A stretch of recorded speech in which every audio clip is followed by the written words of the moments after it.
Nakaasawa ko apam. Of course, kaingon nila lami akong sudan. Noodles.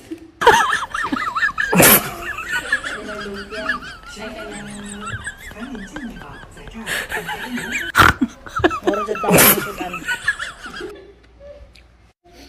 Nakaasawa ko apam.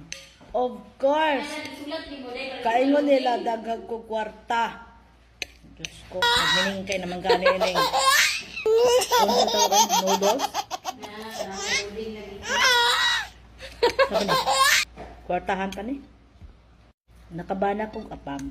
Of course, kaingon nila, adlaw-adlaw miga suroy-suroy. Oh, di ba? Kami niya sa matadres balay din. Ganito to.